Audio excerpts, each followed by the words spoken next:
Capítulo 23. Estranha moral. Odiar os pais, abandonar pai, mãe e filhos, deixar os mortos o cuidado de enterrar seus mortos. Não vim trazer a paz, mas a divisão. Odiar os pais. Ponto 1. Como nas suas pegadas caminhasse grande massa de povo, Jesus, voltando-se, disse-lhes: Se alguém vem a mim e não odeia o seu pai e a sua mãe, a sua mulher e a seus filhos, a seus irmãos e suas irmãs, mesmo a sua própria vida, não pode ser meu discípulo. E quem quer que não carregue a sua cruz e me siga, não pode ser meu discípulo. Assim, aquele dentre vós que não renunciar a tudo o que tem não pode ser meu discípulo. Abre parêntese, Lucas, capítulo 14, versículo 25 a 27 e 33. Fecha parêntese. Ponto 2. Aquele que ama o pai, a seu pai ou a sua mãe, mais do que a mim, de mim não é digno. Aquele que ama a seu filho, a sua filha, mais do que de mim, não é digno. Abre parêntese, Mateus, capítulo 10, versículo 37. Fecha parêntese. Ponto 3. Certas palavras, aliás, muito raras, atribuídas ao Cristo, fazem tão singular contraste com o seu modo habitual de falar que, instintivamente, se lhes repele o sentido literal, sem que a sublimidade da sua doutrina sofra qualquer dano. Escritas depois de sua morte, pois que nenhum dos evangelhos foi redigido enquanto ele viveu. Lícito é acreditar-se que, em casos como este, o fundo do seu pensamento não foi bem expresso, ou, o que não é menos provável, o sentido primitivo. Passando de uma língua para outra, há de ter experimentado alguma alteração. Basta que um erro se haja cometido uma vez para que os copiadores o tenham repetido, como se dá frequentemente em relação aos fatos históricos. O termo odiar, nesta frase de Lucas, se alguém vem a mim e não odeia seu pai e sua mãe, está compreendido nessa hipótese. A ninguém acudirá atribuí-la a Jesus. Será então supérfluo discuti-la e ainda menos tentar justificá-la.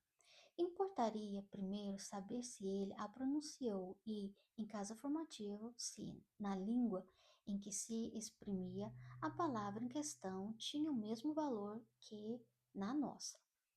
Nesta passagem de João, aquele que odeia sua vida neste mundo a conserva para a vida eterna. É indubitável que ela não exprime a ideia que lhe atribuímos. A língua hebraica não era rica e continha muitas palavras com várias significações, tal, por exemplo, aqui no Gênesis, significa as frases da criação. Servia simultaneamente para exprimir um período qualquer de tempo e a revolução diurna. Daí, mais tarde, a sua tradução pelo termo dia e a crença de que o mundo fora obra de 6 vezes 24 horas. Tal também a palavra com que se designava um camelo e um cabo, uma vez que os cabos eram feitos de pelos de camelo. Daí o haverem na traduzi-la pelo termo camelo, na alegoria do buraco de uma agulha. Abre parêntese, ver capítulo 26, item 2, fecha parêntese. Cumpre, ademais, se atenda aos costumes e ao caráter dos povos, pelo muito que influem sobre o gênio particular de seus idiomas. Sem esse conhecimento, escapa a miúde o sentido verdadeiro de certas palavras. De uma língua para outra, o mesmo termo se reveste de maior ou menor energia. Pode, numa, envolver injúria ou blasfêmia, e carecer de importância noutra, conforme a ideia e a que suscite. Na mesma língua, algumas palavras perdem seu valor com o correr dos séculos. Por isso é que, numa tradução rigorosamente literal, nem sempre exprime perfeitamente o pensamento e que, para manter a exatidão, se tem às vezes de empregar não termos correspondente, mas outros equivalente aos perífrases.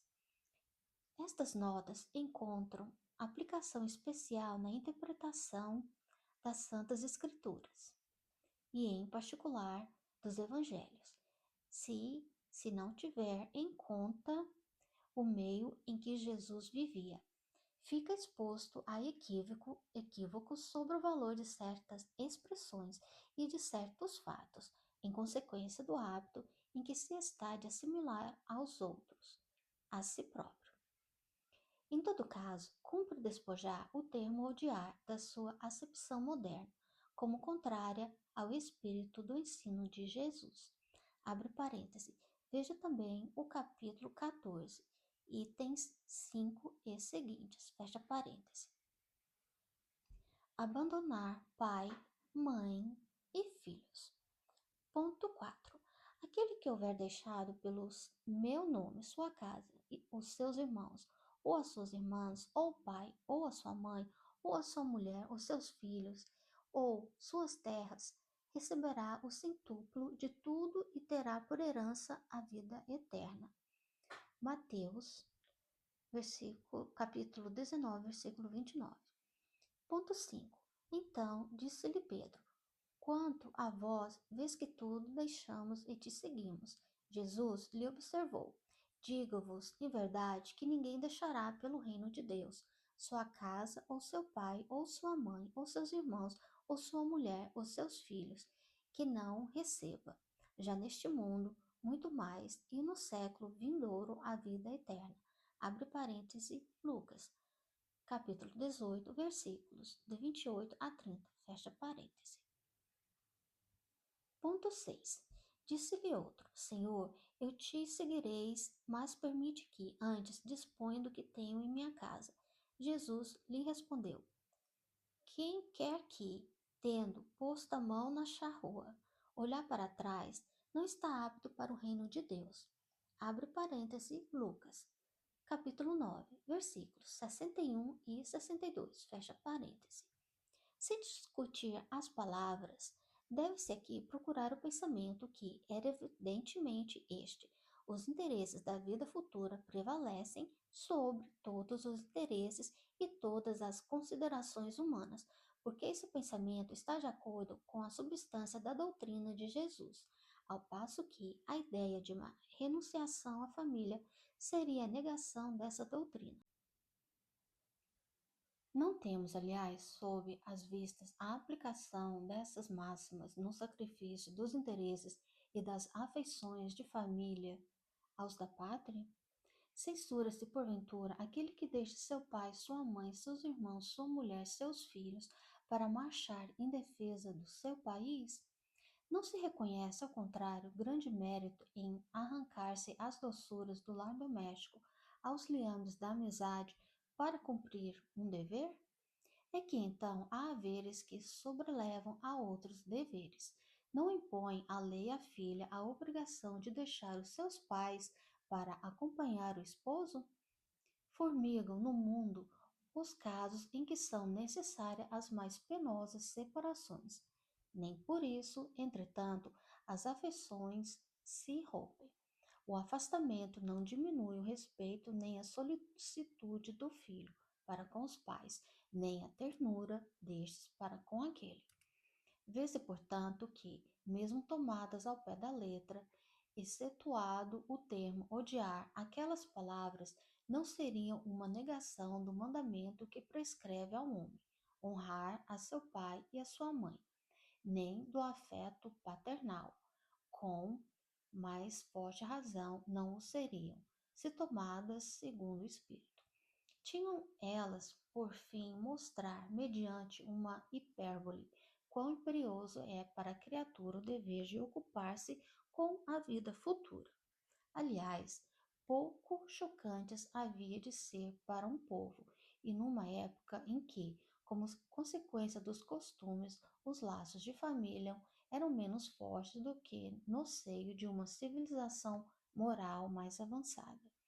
Esses laços mais fracos nos povos primitivos fortalecem-se com o desenvolvimento da sensibilidade e do senso moral. A própria separação é necessária ao progresso. Assim, as famílias, como as raças, se abastardam, desde que se não entrecruzem, se não enxertem uma nas outras.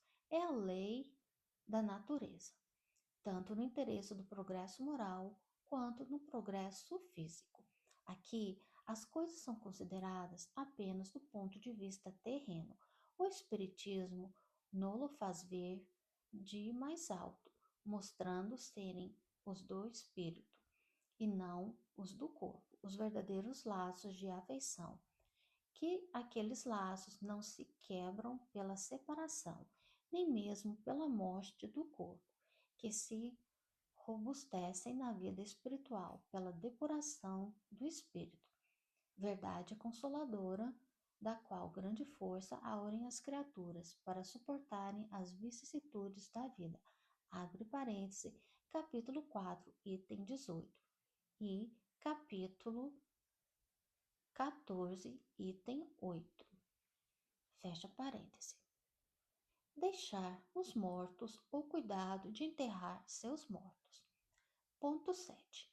Disse a outro: segue-me, e o outro respondeu: Senhor, consente que primeiro eu vá enterrar meu pai.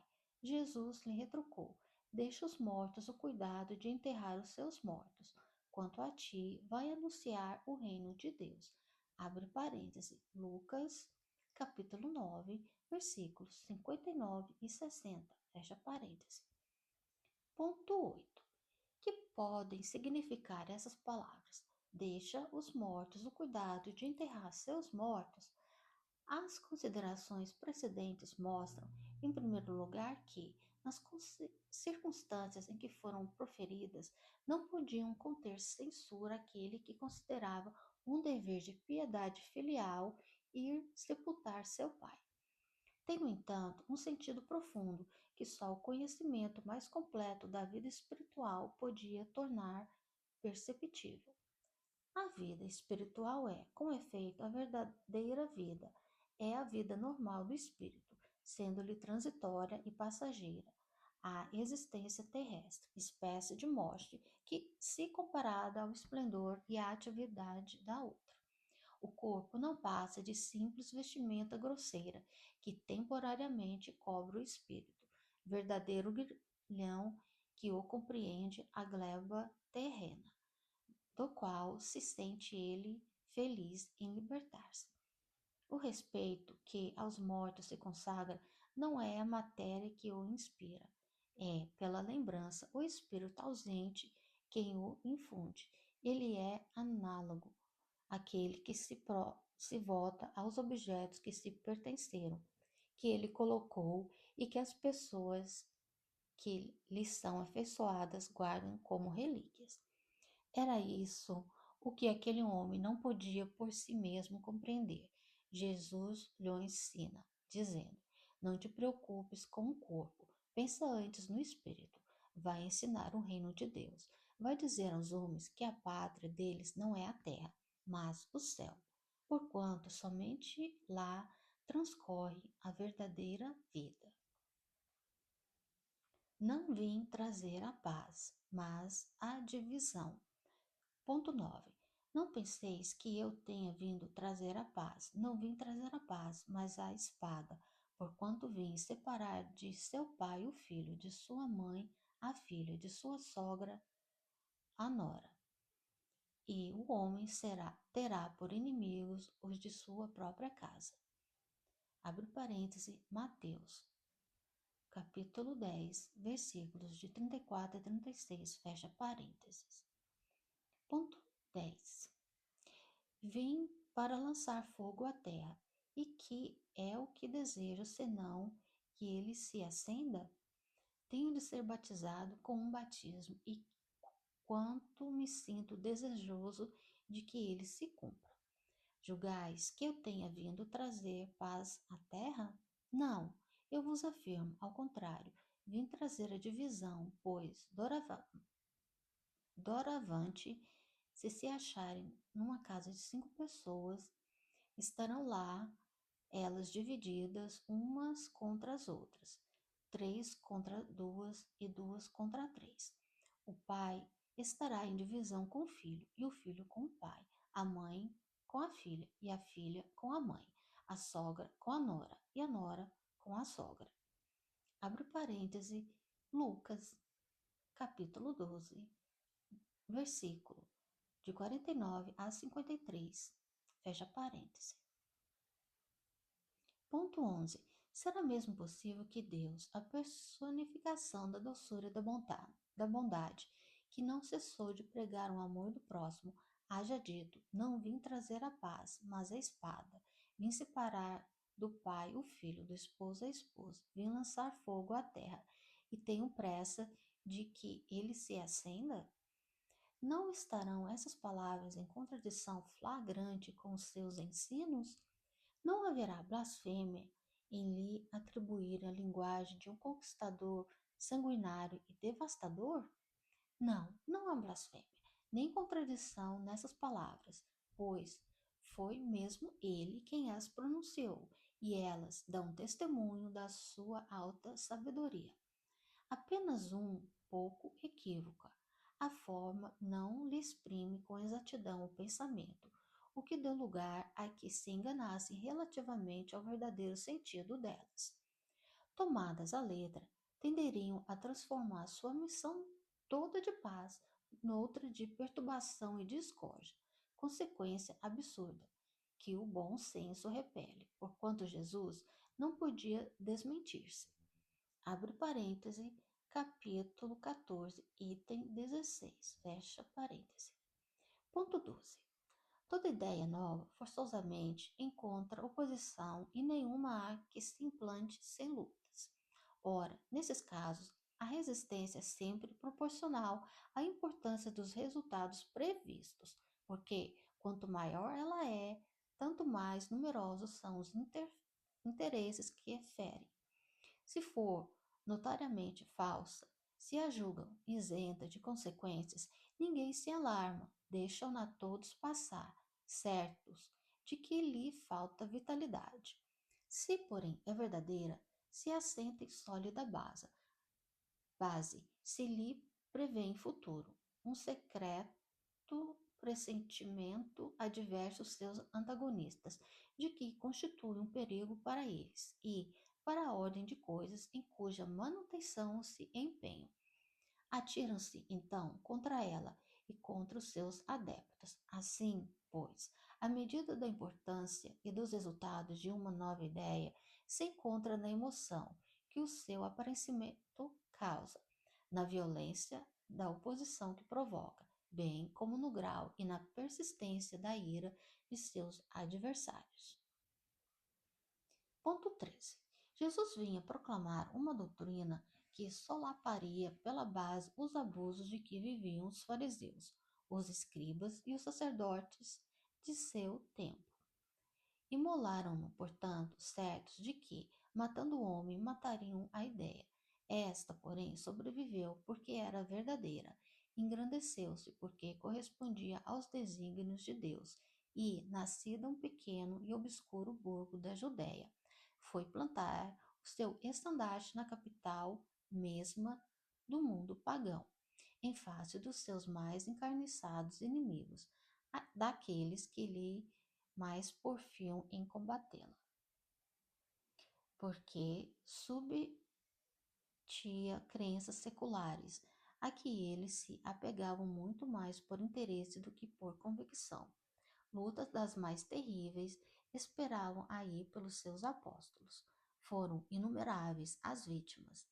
A ideia, no entanto, avolumou-se sempre e triunfou, porque, como verdade, sobrelevava as que a precederam. Ponto 14. É de notar-se que o cristianismo surgiu quando o paganismo já era em declínio e se debatia contra as luzes da razão. Ainda era praticado pro forma. A crença, porém, desaparecera, apenas o interesse pessoal o sustentava. Ora, é tenaz o interesse, jamais cede à evidência, irrita-se tanto mais quanto mais peremptórios e demonstrativos de seu erro são os argumentos que lhe se opõem. Sabe ele muito bem que está errado, mas isso não o abala, porquanto a verdadeira fé não lhe está na alma. O que ele mais teme é a luz, que dá vista aos cegos. É-lhe proveitoso o erro, ele se lhe agarra e o defende. Sócrates, também, não ensinara uma doutrina até certo ponto análoga à do Cristo? Por que não prevaleceu naquela época a sua doutrina no seio de um povo mais inteligente da terra? É que ainda não chegara o tempo. Ele semeou numa terra não lavrada o paganismo. Ainda não se achava gasto. O Cristo recebeu em propício tempo a sua missão. Muito faltava, é certo, para que todos os homens da sua época estivessem à altura das ideias cristãs, mas havia entre eles uma aptidão mais geral para as assimilar, pois que se começava a sentir o vazio que as crenças vulgares deixavam na alma. Sócrates e Platão haviam aberto o caminho e predisposto os espíritos. Abre parêntese. Veja na introdução o parágrafo 4º, Sócrates e Platão, precursores da ideia cristã e do espiritismo. Fecha parêntese. Ponto 15. Infelizmente, os adeptos da nova doutrina não se entenderam quanto à interpretação das palavras do mestre, veladas as mais das vezes pela alegoria e pelas figuras de linguagem. Daí o nascerem, sem demora, numerosas seitas, entendendo todas possuir exclusivamente a verdade, e o não bastarem 18 séculos para pô-las de acordo, olvidando o mais importante dos preceitos divinos, o que Jesus colocou por pedra angular do seu edifício e como condição expressa da salvação, a caridade, a fraternidade e o amor ao próximo. Aquelas seitas lançaram anátema umas sobre as outras, e umas contra as outras se atiraram, as mais fortes esmagando as mais fracas, afogando-as em sangue, aniquilando-as nas torturas e nas chamas das fogueiras. Vencedores do paganismo, os cristãos de perseguidos que eram, fizeram-se perseguidores. A ferro e fogo foi o que puseram a plantar a cruz do Cordeiro, sem mácula, nos dois mundos. É fato constante que as guerras de religião foram as mais cruéis, mais vítimas causaram do que as guerras políticas. Em nenhumas outras se praticaram tantos atos de atrocidade e de bárbaro. Cabe a culpa à doutrina do Cristo? Não, de certo que ela formalmente condena toda violência. Disse ele alguma vez a seus discípulos: Ide, matai, massacrai, queimai os que não crede como vós? Não. O que ao contrário lhes disse foi: todos os homens são irmãos e Deus é soberanamente misericordioso. Amai o vosso próximo, amai os vossos inimigos, fazei o bem aos que vos persigam. Disse-lhes outra assim: que matar com a espada pela espada perecerá. A responsabilidade, portanto, não pertence à doutrina de Jesus, mas aos que a interpretaram falsamente e a transformaram em instrumento próprio a lhe satisfazer as paixões. Pertence aos que desprezaram estas palavras. Meu reino não é deste mundo. Em sua profunda sabedoria, ele tinha previdência do que aconteceria, mas essas coisas eram inevitáveis, porque inerentes à inferioridade da natureza humana, que não podia transformar-se repentinamente.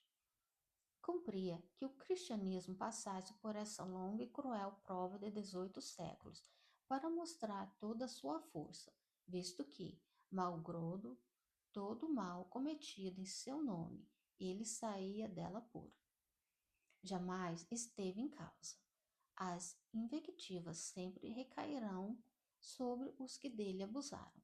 A cada ato de intolerância sempre se disse: se o cristianismo fosse bem mais compreendido e bem mais praticado, isso não se daria. Ponto 16. Quando Jesus declara: não creais que eu tenha vindo para trazer a paz, mas sim a divisão. Seu pensamento era este: não creais que a minha doutrina se estabeleça pacificamente. Ela trará lutas sangrentas, tendo por pretexto o meu nome, porque os homens não me terão compreendido, ou não me terão querido compreender.